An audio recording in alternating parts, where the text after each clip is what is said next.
ऐसे ही धर्म का भी साहित्य होता है, धर्म के भी शास्त्र होते हैं। इसका मतलब होता है कि धर्म के बारे में कहीं लिखा है कि नहीं लिखा है। जैसे तुम्हारी किताबों में सब लिखा होता है, वैसे ही धर्म के बारे में भी लिखा होता है कहीं ना कहीं। तो उनको बोलते हैं शास्त्र। पहले कागज नहीं होते थे, कलम नहीं होती थी, तो कहाँ लिखा जाता था? बहुत बढ़िया। तो ताड़ का पेड़ होता था, कई एक पेड़ों की, केले की पत्तियां, ताड़ की पत्तियों पे लिखा जाता था, तो वो शास्त्र होते थे। तो शास्त्र में अभी हम तुमको ये डिटेल में नहीं बताते हैं, ज्यादा हो जाएगा। मुख्य शास्त्र आप याद करें। शास्त्र होते हैं वेद, पुराण, बहुत बढ़िया, किसने बोला? गुड। उसके बाद स्मृति, इसके बाद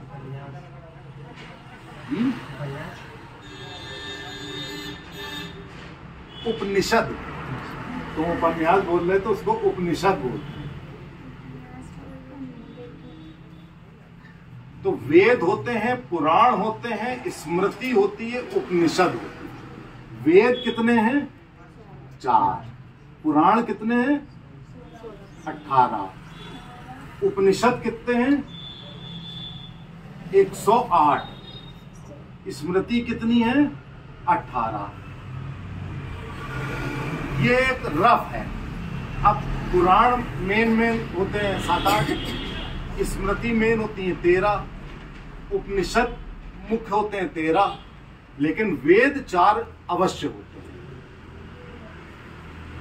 अब ये 108 उपनिषद हैं, तो जो हमने रंग बताए थे, तो उस रंग के हिसाब से हमारे धर्म का एक शुभ अंक भी है।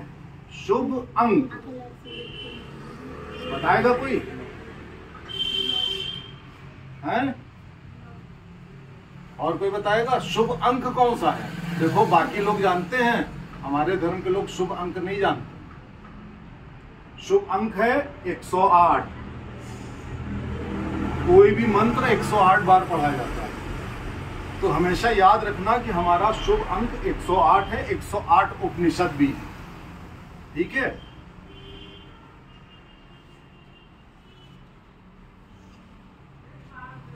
अब कोई बताएगा हमको कि वेद कौन कौन से हैं? बताओ। हैं? बहुत अच्छा। सबसे पहले ऋग्वेद। हाँ, हाँ, बहुत अच्छा।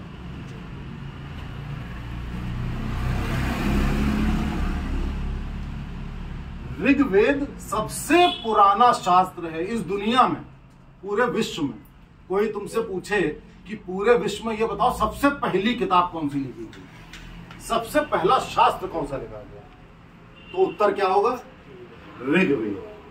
ऋग्वेद में 10,000 से ज्यादा मंत्र हैं। 10,000 से ज्यादा मंत्र हैं ऋग्वेद में।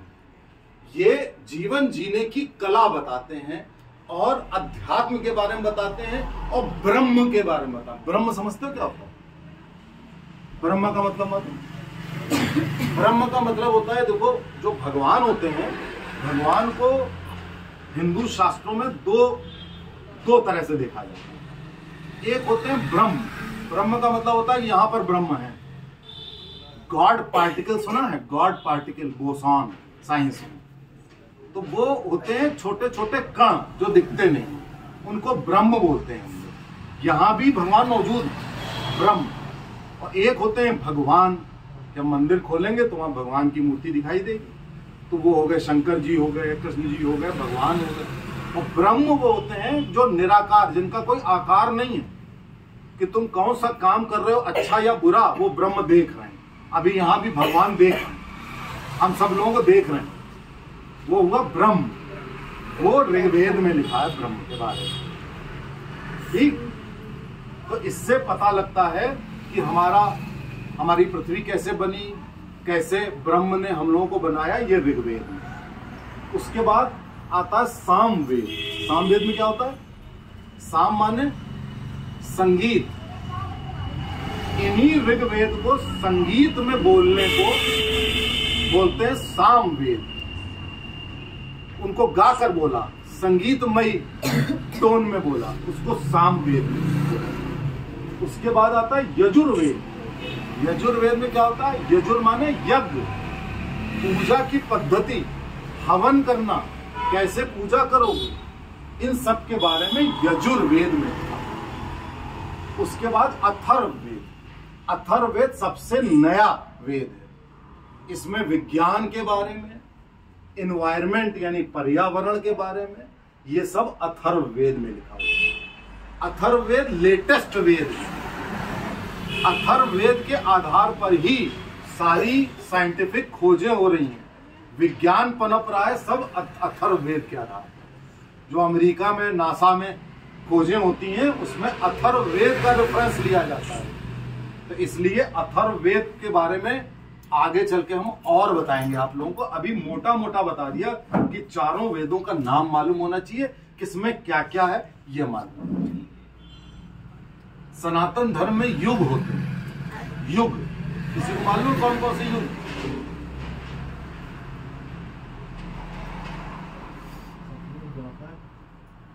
कौन बोला? हाँ तुम बोले, कौन बोले? सतयुग। हाँ अब देखो, ये युग जब बोलेंगे तो सनातन धर्म में युग है। सबसे पहला युग था सतयुग का। सतयुग वो युग था जब सत्य के अलावा कुछ बोला ही नहीं था, सिर्फ सत्य बोला, सत्य के आधार पे ही सब कुछ होता था, कोई खराब गलत काम नहीं होता था। वो सतयुग था।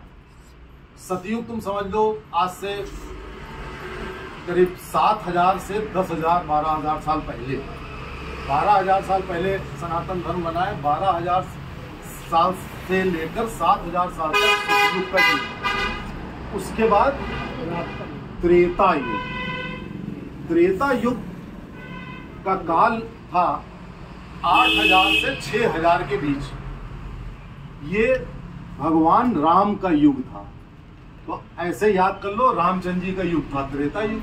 सतयुग में सत्य हो गया, ठीक। इसके बाद कौन सा युग आया? द्वापर। तो द्वापर युग में ये कृष्ण जी से संबंधित है। ये द्वापर युग था आज से 6,000 से 4,000 साल के बीच के युग को द्वापर। द्वापर के बाद क्या आया? कलयुग। कलयुग। कलयुग अभी भी कलयुग चल रहा है। ये कलयुग जो नेचर की साइकिल होती है, सतयुग, त्रेता, द्वापर, तो ये कलयुग सबसे बड़ा युग है जिसमें कि चोरी, बेईमानी, झूठ बोलना, भौतिकवादी होना, एक दूसरे को धोखा देना, ये सब कलयुग में है? हिंसा करना। अब जब कलयुग समाप्त होगा तो फिर से सतयुग आएगा, ठीक है। तो जब भी युग पूछे तो 4 युग हो गए, 4 तुम्हारे वेद हो गए, ठीक। तुमने वेद पुराण कितने कितने ये सब वो कर लिए।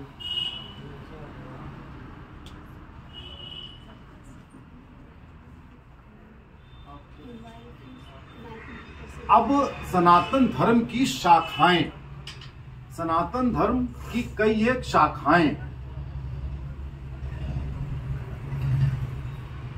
जब भी कोई, तुमने देखा होगा कोई स्कूल खुला तो उसकी कोई ब्रांच कहीं खुल जाती है। ऐसे हम लोगों का धर्म हुआ तो धर्म की छोटी छोटी कई एक ब्रांचेस हो,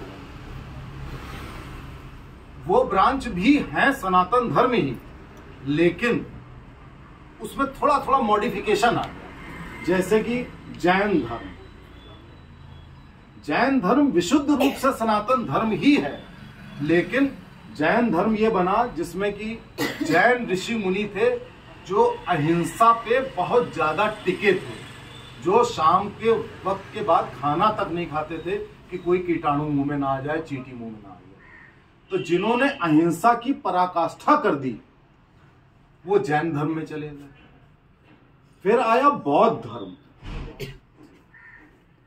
बौद्ध धर्म क्या है? ये गौतम बुद्ध ने अपनी थोड़ा सा मॉडिफिकेशन दिए, एक मध्य मार्ग।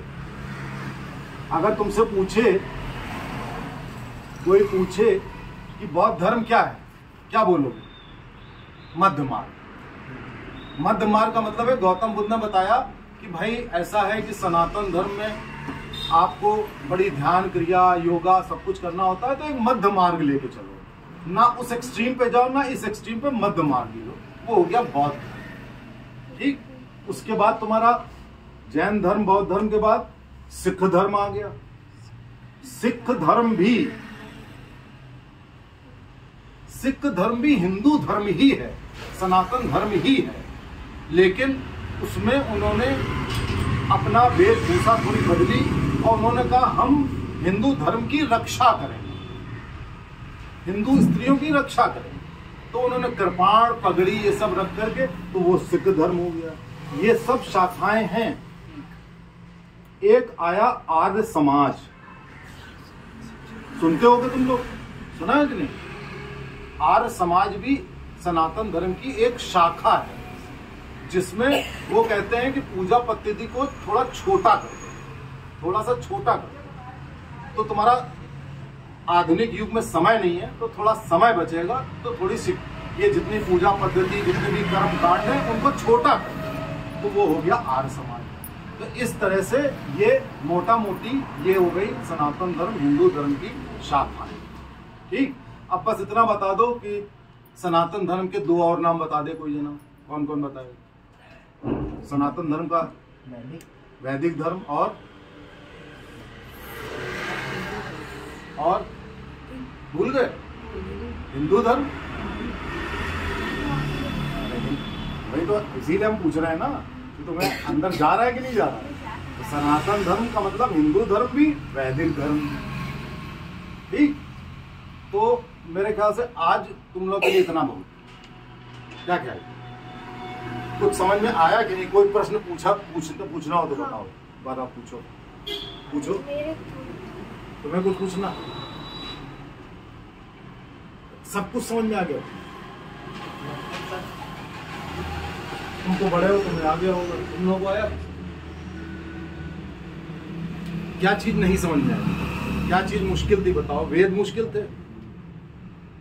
वेद पुराण कुछ मुश्किल था? अच्छा, अब आप लोगों को एक टास्क दिया जाता है।